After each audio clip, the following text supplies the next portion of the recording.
In this week's Closer Look, the city of Seattle made history on Monday when it raised the minimum wage to $15 an hour, far and away the highest in the country. So will that experiment inspire other cities or scare them away? Our experts here to take on that debate after this report from ABC's Neal Karlinsky in Seattle.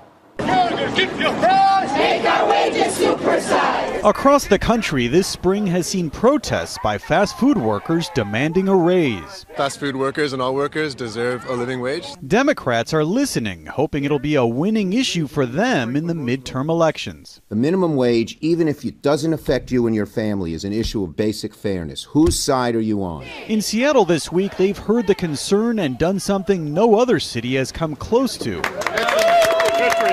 Raising the minimum wage to more than double the federal rate, an unprecedented $15 an hour, the nation's highest hourly wage. If we want to regain our economic strength and be competitors in the nation, the minimum wage is going to have to raise. Newly elected Seattle Mayor Ed Murray says his city is setting an example others should follow, and he is not afraid of the criticism. I'm sure you've read and heard some of these things. Murray seems ready to turn his city into a gigantic laboratory for one of the most ambitious and quite possibly misbegotten labor market experiments in recent history. I don't think this is a misbegotten experiment. I think we are acting as a laboratory of democracy because the federal government is not acting. The Seattle approach is the middle out. You rebuild the middle class, you get back to a vibrant economy. I'm very concerned about this. Restaurant owner Linda DeLello Morton says her cafe and others will almost certainly be forced to lay off workers and possibly close because $15 an hour will put her in the red. Some of us might lose our livelihood if we can't keep our businesses open, but who's really going to pay for it are the workers in the restaurant industry. Once we get to 15, the cafe it's pretty difficult to even remain viable and remain open. The new rate will be phased in over several years to give business owners time to prepare. The International Franchise Union isn't waiting and plans to sue to protect small businesses, but the mayor says he isn't worried. I actually feel pretty excited about the work we did, the very difficult negotiations we had between business, labor, and nonprofits to reach a good balance. And I think it's a model for the nation to look at. For this week, Neal Karlinsky, ABC News, Seattle. And let's get more on this now from Paul Gigot, who runs the editorial page of the Wall Street Journal, and Katrina Vanden Heuvel, editor and publisher of The Nation. Paul, let me begin with you. You heard the mayor. He says Seattle will be a model. Well, if it's a model, we'll find out if it works. But I think what he's going to find out is when you raise the cost of labor, you just price a lot of people out of the labor market, particularly the young, the least skilled, teenagers, people who want to go in and get on that basic bottom rung of the economic ladder and move up. Look, I've worked for the minimum wage, $2 an hour back in the 70s. I had jobs that, what did I learn? I learned to show up on time. I learned certain skills, and I learned I didn't want to make the minimum wage for the rest of my life, so I better get an education. What about that argument, Katrina, that this will squeeze the young people out of jobs and that employers are going to move more and more to automation more quickly, which they're already doing? Listen, this is smart economics, it's good politics, and it's morally right. First of all, only 1 out of 10 minimum wage workers today are a teenager, a young person. Who are the real job creators in this country? It's a strong middle class. How do you get a strong middle class? You put money in the pockets of low-wage workers who can then buy. They create jobs. They create growth.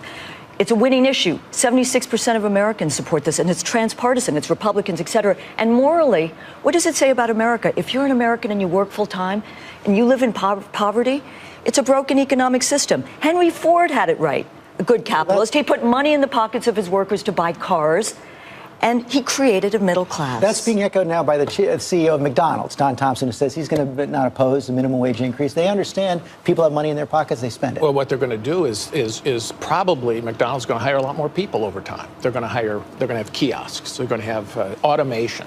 So, and he's a big company with a decent profit margin, but a lot of the people who employ the minimum wage workers are low margin businesses, restaurants, cafes, retail. They're the ones who can't afford to pass the costs along. So what they do is they don't hire people. The biggest employer of low-wage workers, Walmart.